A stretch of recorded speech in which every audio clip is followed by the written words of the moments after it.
everyone. Good afternoon. Thank you so much for joining us today for our webinar. I am very excited to be here with some of my friends today to talk about AI in higher ed. We're transforming student support and campus tech with this new technology. So we're going to go ahead and get started with our webinar. Couple of housekeeping. If you have any questions at all, please feel free to type those into the webinar chat. You can also put them into the Q&A. We'll be monitoring those throughout the conversation today, and we will have plenty of time to answer anything that you have. But again, I want to thank you so much for joining us. I want to start by introducing ourselves. So I'm Dana DeLapi. I'm the Vice President of Marketing at OculusIT, and I have joined with me today Chris Uthe, who is the Chief Product Officer from BlackBeltHelp, and Dr. Karl Horvath, who's our Chief Information Officer in the higher education industry and working with a number of our partner institutions.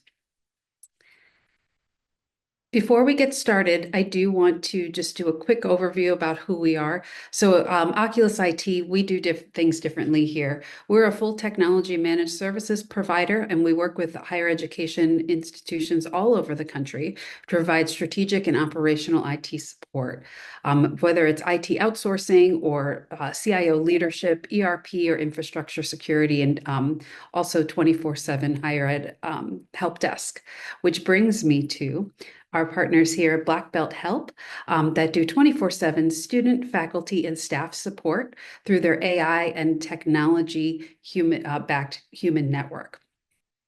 BlackBeltHelp has over 20 years of experience in higher education and partners again with institutions across the country, partnering and supporting over 4 million students. So I'm really excited to have both Chris and Karl here today to talk about AI. And we're going to stop the screen share and go ahead and see all of us. So the exciting thing for me whenever I do webinars is to be able to have conversations. And so you won't see many slides after that. And we're just going to all connect together. So Karl and Chris, please say hello to our attendees. And if you want to share anything else about yourselves, that would be great before I dive into my rapid fire questions about the what's going on in AI in higher ed today.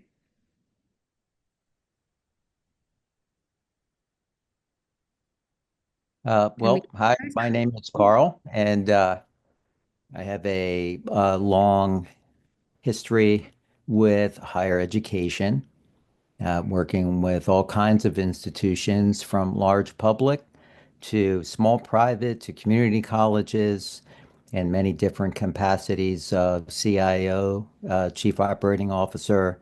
I've also been CEO of a nonprofit and other roles where technology is essential in the success of the organization or the institution. And so education is my passion, and I am dedicated to advancing education. And I'm so happy to be invited here and talk about artificial intelligence because it is a great new tool. And let's get into a discussion about how we can use it and how any institution, no matter how large or small, can leverage the benefits of AI. Absolutely. It's a pleasure to be here. It's a pleasure to meet you all. My name is Chris. I've spent about 20 years in the higher ed industry. I've done everything from working on campus at a small private institution to working in some SIS and other student engagement companies throughout the years. My passion is realistically helping students get through their educational journey. As a first-time student or a first generation college student in my family, it was a eye-opening experience to say the least, to go to a school and understand what that meant and what was required of me and what I was just supposed to know, apparently, right? And so as those barriers go up and as the hurdles appear in a student's educational journey, I really enjoy knocking those down. And one of the best ways I've found to do it is with technology. And so I am super excited to be here and very excited to be nerdy about AI for a little bit with you all. It is something that I spend all day, every day in and out of. So I'm excited. I love it. Thank you, Chris, and thank you, Carl. I'm excited to chat with you both. I think we all nerd out a little bit on some of these technology trends and what's happening. And as you know, we've all been in higher ed for so long too, and you can't really be in higher ed without being passionate about education and how we can help serve students. So I, again, very excited to chat with you. So let's get started. My first piece of our discussion today is going to be on, excuse me, AI's strategic role in higher ed IT. So I'm curious, how do you see AI reshaping the role of specifically CIOs in higher education? And Carl, I'd love to start there with you because I know that you've been, as you said, you've been a CIO in many different capacities at many different institutions. So how does AI really reshape what you need to do as a CIO? Well, I think the CIO role has significantly changed over the years from solely taking care of the technology or being the technology expert in an organization or an institution. It evolved over the years into being a business partner with the institution and understanding the business processes and optimizing them and introducing new tools. We have gone from managing our own infrastructure and many of our own staff to blending with cloud services and other services that are available as needed. And now I see another transition coming to the CIO role. And partly that is because of artificial intelligence, but it's most certainly is because of the fundamental change in higher education and how it's delivered. So now CIOs have to have a much broader perspective on the institution and on higher education. So they need to understand not just the technologies, but how it will impact the students and the business processes of the institution. And technology can empower not just your staff, if you're managing a staff of an IT department, but students, faculty, and staff too. The success is in the delivery and support and maintenance of this so that it comes from a substantial, stable support system, but is yet flexible and agile enough to change based on the demands of the institution and the changing technologies. So I think the CIO now is understanding the technologies and partnering with all the leadership and all the department heads and all the functional units to learn more about what they do. It's not just about the business, it's about social, student engagement, retention. The CIO is now more involved in the fabric of the strategy of the institution and the mission and objectives that it has set for its future. Absolutely. I mean, I think you've really nailed it when you talk about the CIO is a business partner in the organization, in the institution, and AI is just another tool and trend that we need to stay on top of. I was actually just reading LinkedIn's fastest growing skills, and the number one was AI literacy. So I think Mhm. that really speaks to what you're talking about. That AI literacy, it's really even understanding that at the highest levels, but throughout your organization is so important. So let's talk a little bit, and I know you've sort of spoken to this, but maybe Chris, if you want to speak a bit, is some of the strategic shifts that your institution should make to actually harness AI effectively. So we've talked about it from a CIO perspective. What are some of other strategic shifts that you see that we need?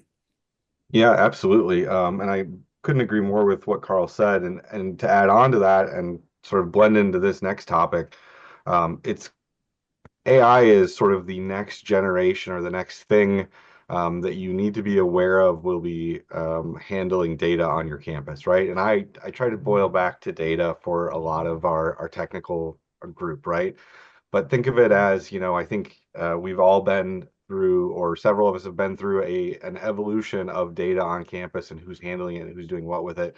From, hey, it only gets changed by a select few people, that have access to the system, to, hey, it can be changed by all of our staff members, to, hey, now we have student self-service, to, hey, now the AI can do things on behalf of a student or behalf of somebody in the audience, right? And so that is a huge fundamental shift. And again, creates this moment of garbage in and garbage out that always occurs, right? Of saying, hey, if the AI is going to be able to take action on your data, is your data good? Do you have good rules in? Because now, for the first time, instead of transitioning to another person who is saying, hey, I have common sense and I have logic on how some of these things should work, we're transitioning to somebody to an AI who's mostly following rules, right? Um, a lot of chain of thought bots are getting to the point where we can start to expect some logic to play through and some sort of, what seems like common sense, but realistically they're rule followers, right? So do you have your rules set up and do you know how those rules are supposed to be executed, right? And so from a campus-wide standpoint, the way that we should be looking at this is preparing our data, and not only that, but understanding and having policies in place for our data. And so it becomes a really big sort of job to make sure that we're ready and we understand how we want our data to be accessed, what the security measures are, who owns what kind of rights we're giving up when AI interacts with our data. All of those things become sort of the next discussion. I liken it to, I think about 5 to 10 years ago, we had this big push for um, C-level and director level at institutions dashboards, right? And we had the day of the dashboard was here upon us, right? And everybody was talking about how can I get a consolidated dashboard view of that?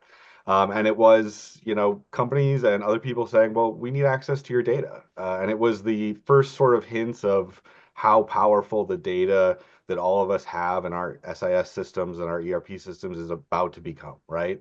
And now that data is providing massive amounts of upside and benefits. But managing it is sort of the key to that unlocks that door for the campus, and understanding what the campus is okay with and what the campus is not okay with, and setting those policies, which I think we're going to get into here in a minute. But it's a big task for, I think, the IT department and the CIO role especially.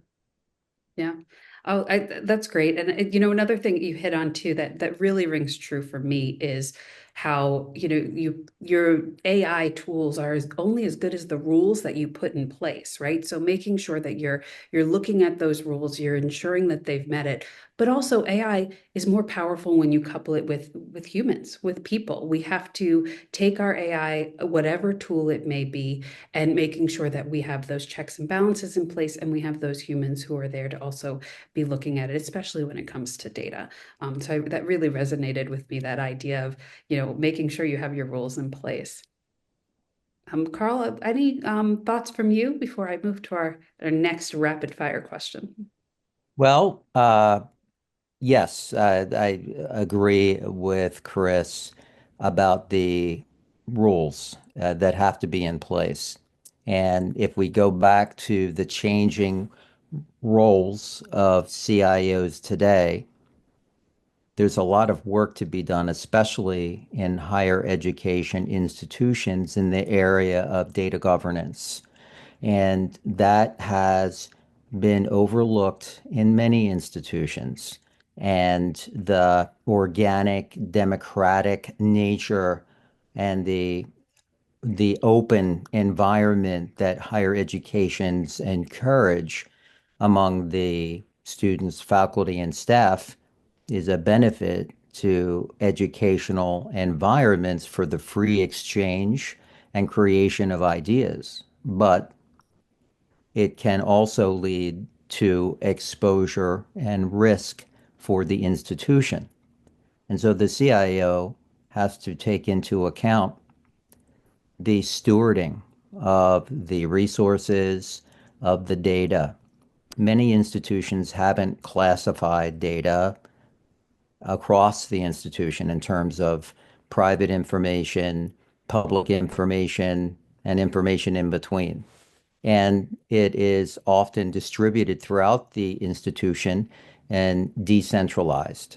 So bringing it together increases security and having rules and controls around it. And it also makes it much better for reporting and giving more accurate information. So there are many data governance initiatives across institutions that are led by institutional effectiveness or institutional research or CIOs in some cases. Along with the governance, it's not just about the data, but AI is a form of data that also must be governed. And so, as Chris was saying, absolutely need to make sure that the controls are in place and that a balance is achieved between the benefits of AI and the potential risks of AI, because everyone is subject to the technology, students, faculty, and staff. And by introducing these rules, I think that we can safely proceed. But again, it's stewarding the resources wisely, and it's another responsibility of the CIO at this time. That's great. Thank you for that. It actually, I'm just looking at some of my questions that I have, and it makes me think a little bit about some of the other pieces, which is around guardrails that you need to be using for ethical AI, especially in admissions, advising, or faculty decision making. Are there any other guardrails that you might want to recommend or speak to that we need to be thinking about when it comes to implementing AI tools and initiatives? You're asking me, correct? Yeah, Oh, absolutely. yeah. I just wanted to make sure it wasn't Chris's turn. These rapid fire questions are throwing me off, Dana. I'm sorry. No, I'm joking. Yes, absolutely important to have guardrails. So as we put controls into our institutions for financial audits, for example, for compliance, like compliance required through the Federal Trade Commission or GLBA or these other controls that are required, we do have to have policy and procedure around things like artificial intelligence.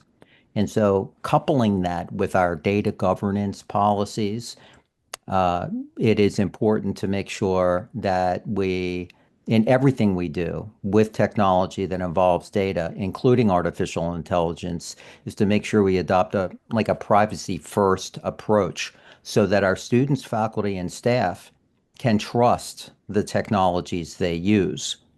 And there's so many benefits that can come out of AI, and that is the automation, operational efficiency, and leveraging data for personalization and teaching and learning. And that is a very large area that is growing, and many faculty are adapting their course materials and their approaches to teaching using these tools.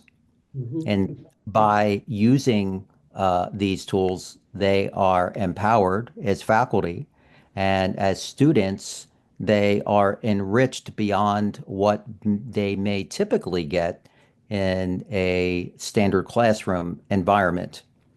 Other approaches are making sure that the community is aware of the institution's data practices, and every institution has a acceptable use policy and similar documentation or policies and procedures around social media and the use of other data and environments and methods and modes of transmitting data.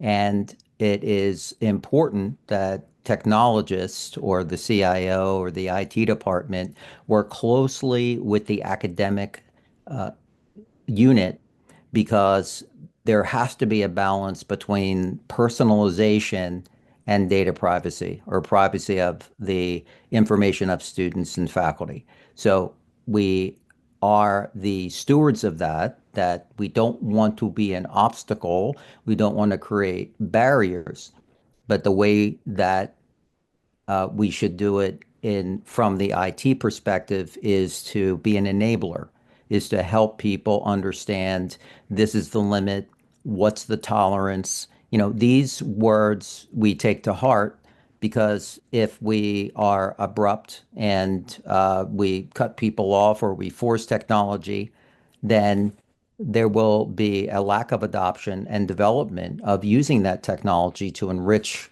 the institution. So I think that these kind of controls, especially around data privacy and the use of technologies like AI, will help the institution uh, find a new way to use new technologies without putting themselves at risk. Yeah, I would even add to that, Carl. I always look at it as I tell people that AI at the moment, my favorite phrase is it's sort of like an intern at the moment, right? You can trust it to do some things, and it can do some amazing things. And it's probably got the ability to do some things in ways that you maybe don't know how to do things. But everything it does should be taken with a grain of salt and a review, right? And that's where I think we're at the moment, is that pivotal sort of turn where we say the guardrail needs to be a human review in most situations, right? For instance, AI can write a lot of code. But it's been proven over and over again that AI, likes to write the same bugs into code that it's seen Mhm. as examples in its training data, right? And so it stumbles on the same, just like an intern would. Hey, that's how I wrote it before and it worked, and why not do it again, right? Even though we're introducing problems. And so all of the ways that we use AI really come down to, do we have a check in place to say there's a sanity check and a human element involved at some point to make sure that, we're happy with what the AI is doing. So that's always the guardrail that I try to throw up for people is, hey, make sure you know what data is going in and out. Make sure that you're okay with that, and then make sure that you've got somebody checking things over on the other end. Yeah, I agree. The AI has been a promise from publications, especially in higher education, for years, like the Horizon Report or EduCause's top 10 technology innovations of the year, and these other publications that for decades uh, discuss the promise and the future of these technologies and their potential impacts on education. But we really haven't seen them until recently. And now I think some of these things are becoming a reality. And it's like anything new, Chris, as you say, it's wisely implementing it and then also remembering that it may not be as mature as we hope it would be. And so it's educating users on how to use these new technologies. Yeah, it comes back around to something that I think higher ed is really good at, which is going from the can we and what if we could research phase into the how does this apply to me phase, right? And higher ed has always been, directly involved. A lot of the can we do it and how could we do it are happening on campus. Those are those Yeah. research institutions pushing, the boundaries of what we can and can't do, even in AI. And so to transition that to what value can it create for us on campus for my individual users, things like that. I think higher education has a really good track record of transitioning things from that's a really cool thing that we just discovered we could do to, hey, this is how that really works well for us. So, Using it in application. Yeah, yeah. absolutely. I mean, we go back to, as you said, the understanding that it's a work in progress. This is very important for the people that use AI to understand, especially as we begin to change the way we deliver and manage teaching and learning as we introduce immersive environments, virtual reality, augmented reality. And these things are becoming less invasive to the person and more a part of their surrounding environment. And we have these old senses that we still use today that can be tricked to a certain point. and manipulated. So keeping a mental note of what you're saying, Chris, I think is very important as we move forward. Yeah. So as you were both talking, I was just making some notes too, and I think you've hit on so many things.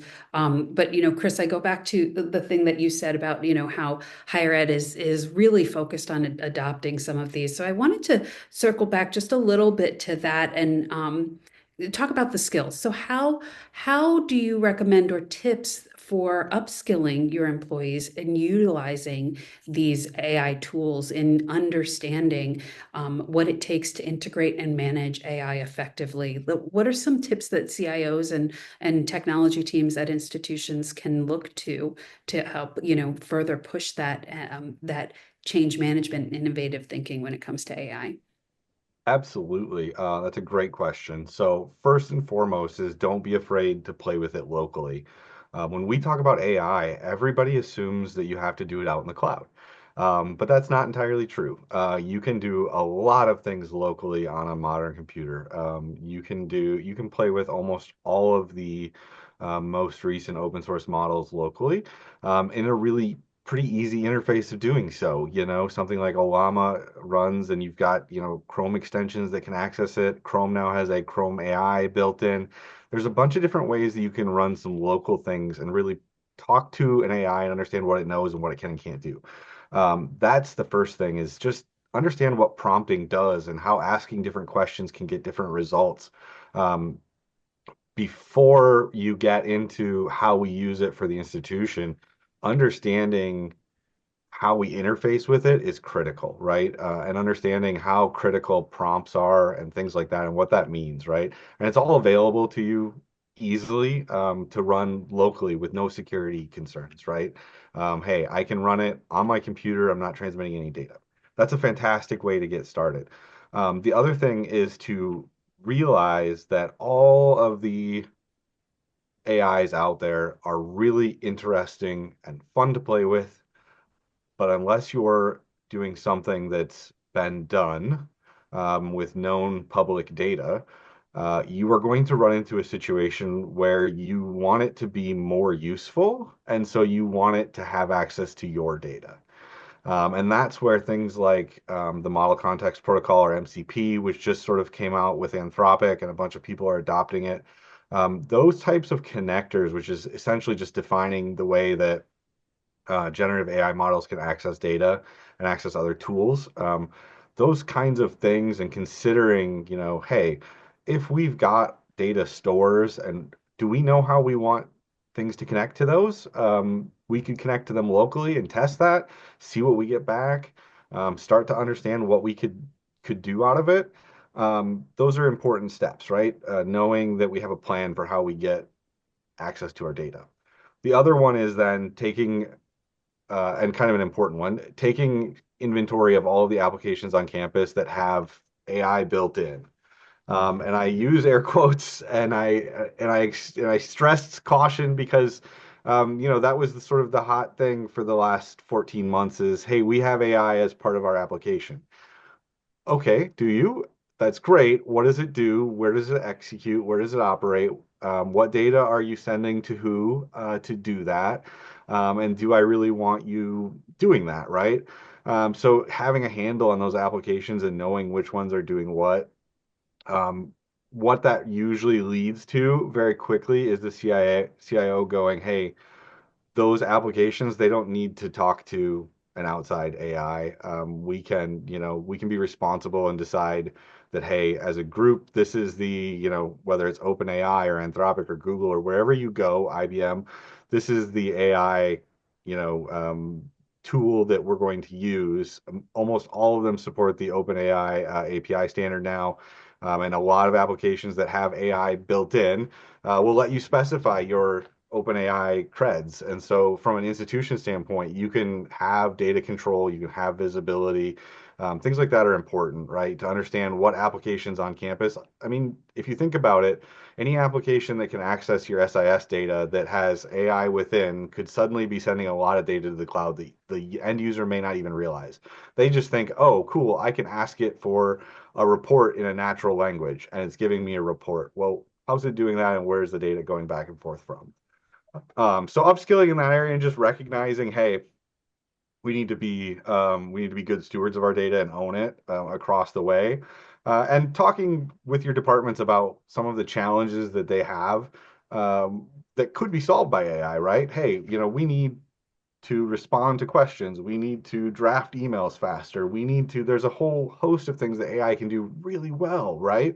We need to analyze data. We need to find outliers. We need to, all of these things, right? That are really right in AI's wheelhouse, right? As that sort of intern that can handle some awesome heavy loads. So making them aware that, hey, we have an AI policy on campus. We want you to use it. We want you to use it responsibly, and we want you to get the most out of it. I think is a huge takeaway for all of our IT teams, really. Yeah, good point, Chris, there with I like how you characterize AI as an intern. It's a good starting point, but it's good to develop it from there. So many times with Google searches or the chat GPS is the ability to create that foundation article, but then when you read it, it doesn't really have much substance or character to it. So humans can go ahead and add to that to make it their own and to make it speak to others. If we look at the difference between AI and humans, fundamentally, tasks with, high creative difficulty, AI is not so good. Um, so, they're good at setting the baseline, but it's important for people to take the lead after that. And tasks with high accuracy and low context are usually better for automation, and AI can handle those things. But humans typically outperform AI in areas where, context or ambiguity, emotional intelligence is important. And other people who read that information or consume it, they can detect often when it's AI or a person. But going back to what the CIO can do, as you said, Chris, I appreciate the comments about, just not just characterizing AI as an intern, but also the incubation space for that you would create for your IT team and keeping it local.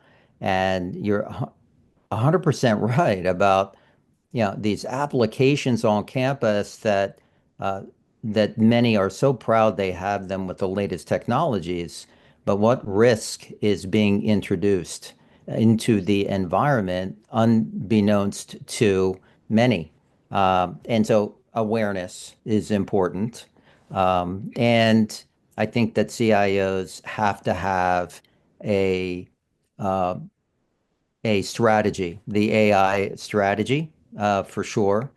So important to stay on top of the entire campus and creating that inventory, as you said.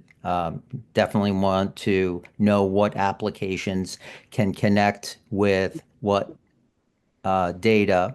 There's also, as we talked about data governance, but there should be AI ethics governance or AI governance. The academic community is consumed with not just the grammar checkers and the other tools that students use, but now as these other technologies assist, they faculty have to reevaluate what they're looking at and perhaps use different methods for grading and incorporate these technologies into their practices.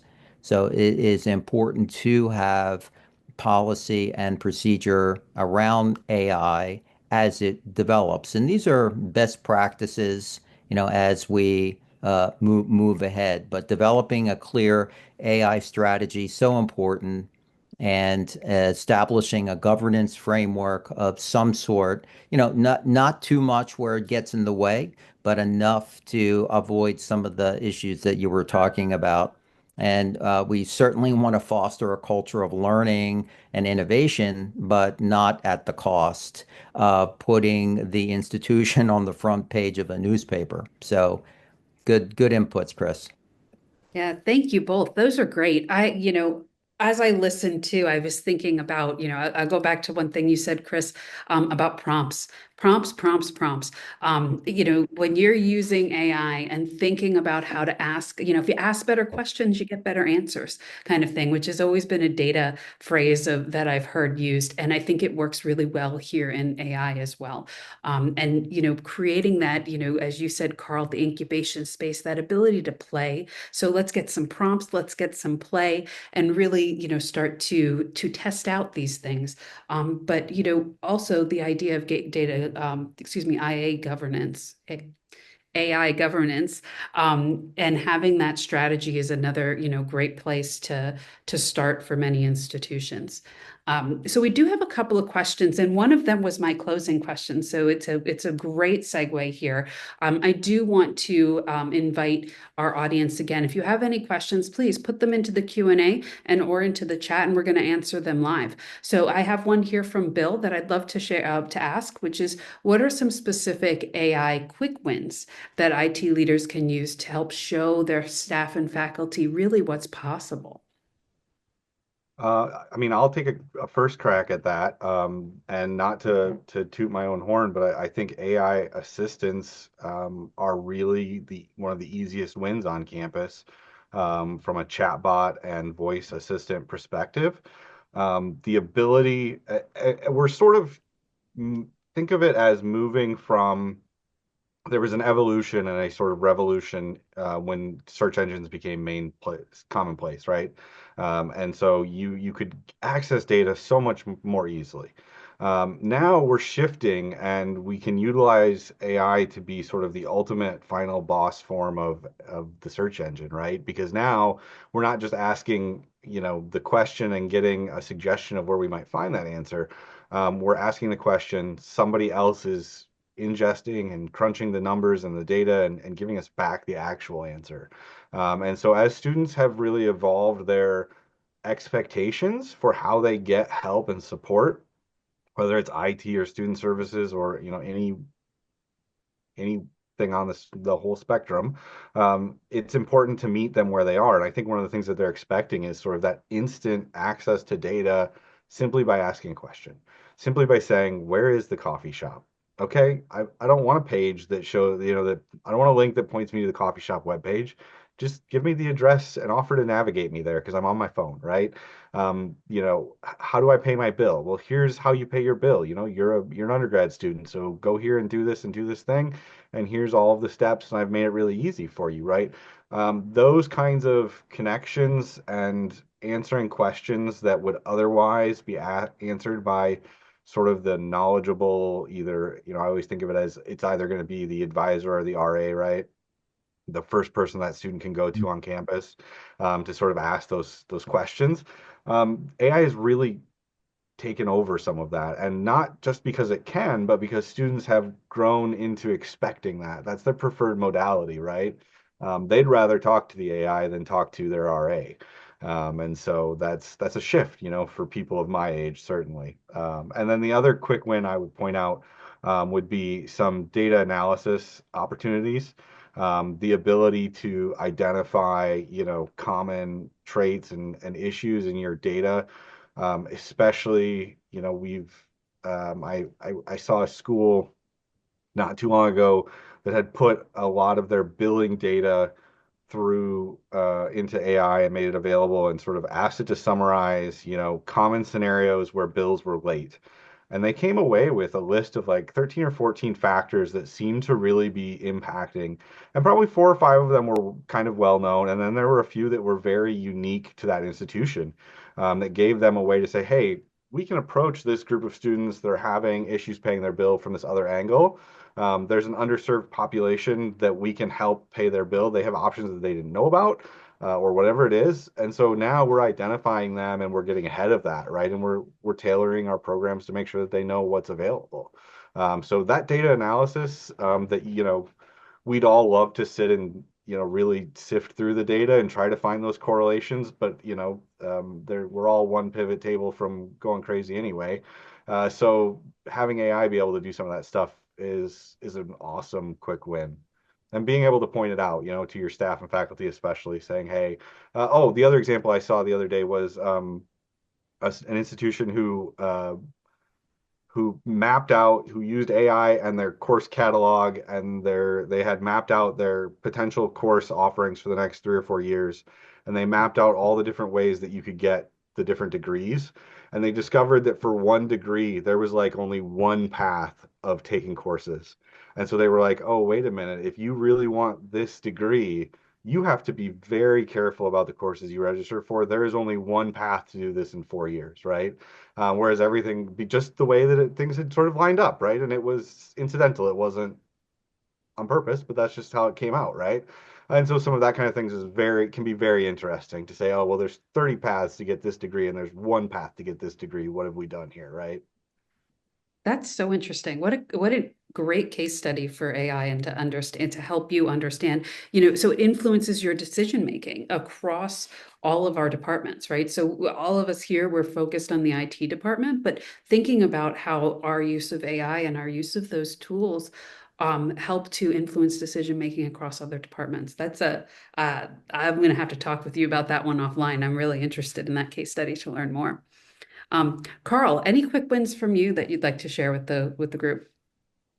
Yes, absolutely agree with Chris about the chatbots. They have matured over the past few years, and as as you said, Chris, they are the preferred approach for many students these days. They're conversational, they're quick and accurate, and those are deployed in so many institutions portals, student portals now, that they are noted if they're not there these days by students. But other areas, I think that it helps, as you said, reporting, identifying trends, and finding information that had not yet been identified. There are tutoring systems today that we used to have a tutor center in an institution, and now that's dramatically changed from a one-on-one to using technology. In fact, maybe not even being on site, being a mobile app that can be personalized by the student's learning style. So tutoring systems are enhanced significantly by AI. And then, of course, all those student services, operational efficiency items in terms of everything from application submissions and organizing, qualifying and identifying types of student applications that prepare them for final decision making or a process that will get the right students into the institution that will stay at the institution and be a success at the institution. So there's dozens or maybe even hundreds of automated tasks that can be done on campus around business operations, student services. You mentioned the predictive analytics, but in finance, there is always a struggle with monitoring and producing, as you said, dashboards. But I know so many CFOs that are struggling with their financial information, and they have a legion of financial folks in their department kind of bringing together all these data sources into a report or a dashboard. And it's quite a struggle. And sometimes by the time they get the data there, it's outdated and they need to update it again. So, very strong case for the use of AI in these types of reports or dashboards. Another area where the quick win, and it's already there, is energy efficiency in school or colleges and universities.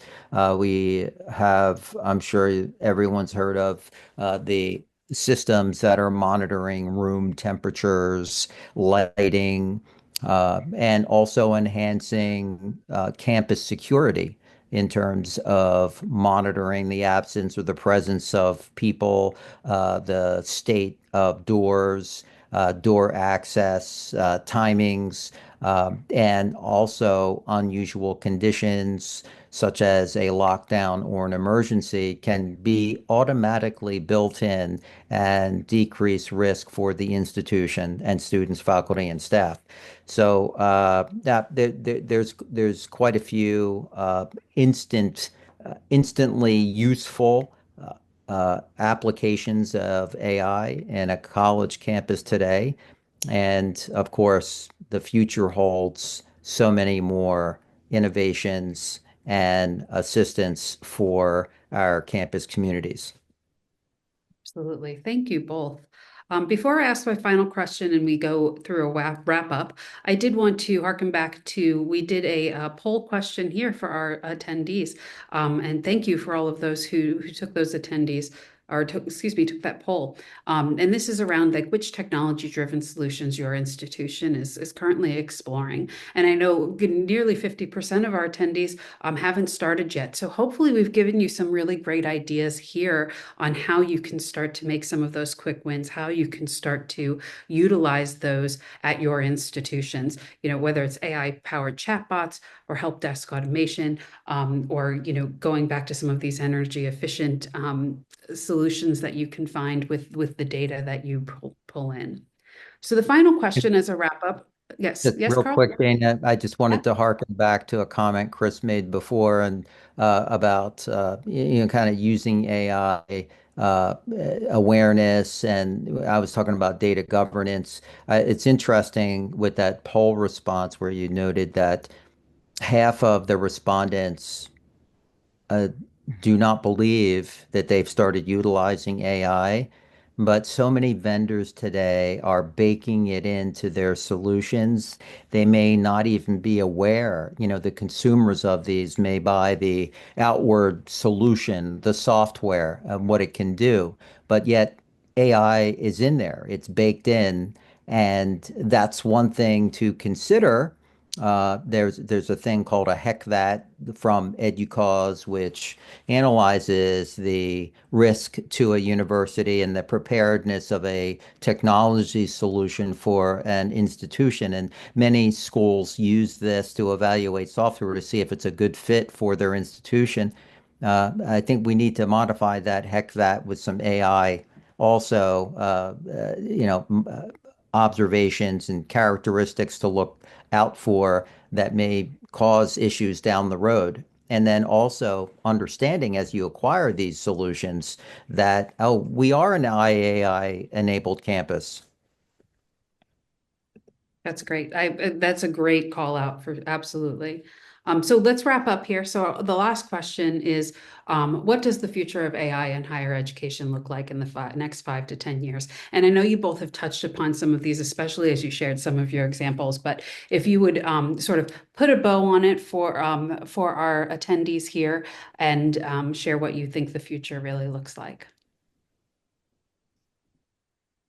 Yeah, I can go first. This is what I'll say. 5 to 10 years is a really long time. We're building AI solutions right now in an agentic way that utilizes agents and chain of thought that just didn't exist 12 months ago. And so, if you would have asked me 12 months ago, I would have had one answer, and now the answer is becoming rapidly different. But the future of AI in higher education is a really bright one, in my opinion, because it allows us, it's like the AI becomes um, more than just the intern. It becomes the best read grad student that sort of follows you around and lets you Mhm. have, 7 to 20 years worth of discussion sort of at your fingertips, right? That they've it does what humans do. It does what humans don't do the best, which is catalog and make available, in a human understanding way, all of the data that we want it to. Adding in the ability to access other data and then perform actions. So if you're not deep in the AI world, we call them tools, which are things that basically levers that AI can pull itself, actions that it can perform. So when we get into things like, opening, doing an actual action, whether it's paying a bill or whether it's registering for a class or whether it's whatever it is, right? The concept that, you can have a conversation with your AI advisor and it will then be able to register for classes on behalf of you, or, you can talk about a bill pay plan and the AI advisor can then go create that bill pay plan, sign you up for it and implement it. Things like that are going to be something that I think exists in the next 5 to 10 years, certainly. You'll see, I think, AI take its place as the first line of defense, just because students prefer to be able to take care of that without other humans being involved. And then you'll have, I think, the rest of the humans on campus, not the rest of all the humans on campus, will have more time to focus on, the core of their job, right? Which is not just talking to the student, but also, all of the other pieces, right? And so you'll see I think, an increase in education quality, because you'll end up with students having there won't be five students in line in front of you that have really easy questions when you have that one hard question that needs a person, right? You'll be able to get your question answered right away, which is sort of where we're headed in a nice way of looking at it. The self-service revolution has sort of come and gone, but the AI revolution means that not only can you self-service, but you can realistically get more information than you had before in a better way so that you make better choices when you are self-servicing, right? And whether you're pulling the lever or AI is pulling the lever, the important thing is that you've used AI to get the information into your head and make your decisions, and AI is acting on your behalf. But I think we'll see a lot of AI making great choices for people to steer them in the right direction for their larger goal. Thank you, Chris. Karl. Yes, well, we have previously mentioned things like personalized learning for teaching and learning and automating administrative tasks. These are, in one way or another, starting to significantly change how we operate. But back to AI, we are using that term AI and we're focusing on that concept.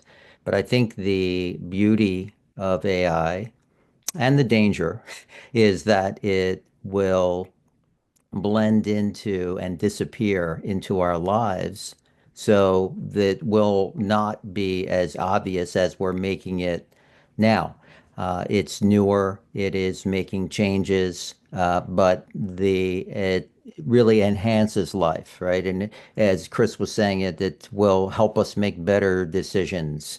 It will help us just live better, maybe more efficiently without us knowing it. That will correct for us so we can live a fuller life, a more enriched life, because we will be directed to where we want to go and decrease the learning and exploration time.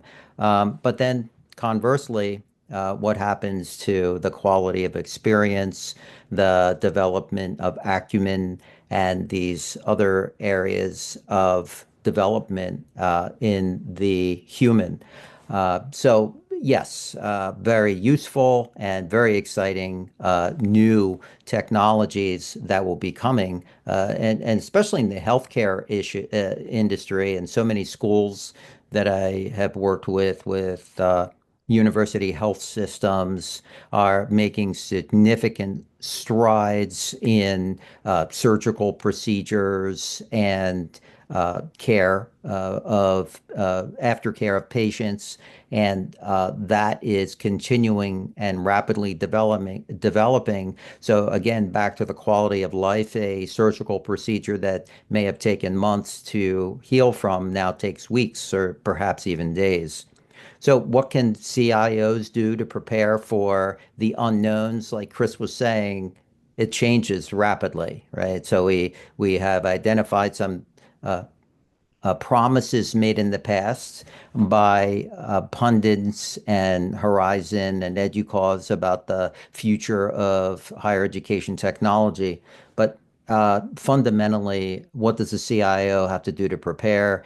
And I think the data infrastructure is something every CIO needs to have: a sound, secure, solid, centralized, classified data infrastructure for the institution. Today, it's so focused. Institutions are so focused on getting important intelligence, strategic information, and servicing students with data that this is critical and the foundation of anything that the institution will want to do, whether it's deploying and using artificial intelligence or a strategy on a new program, among many other objectives that they may want to use to advance their institution.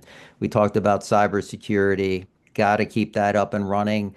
Chris mentioned about you buy an application with AI and somehow it's integrated with your student information system. Great example. And that's why we do need to be very aware of what systems we're bringing into campus, so we realize, oh, this is just not a new reporting application. This is really integrating with our system and has the potential to outthink somebody or do something we don't realize it's doing. I think the literacy around not just AI, but data in general, there is a lack of education. Now, we always have talked about cybersecurity, education, but also in these other areas, very important.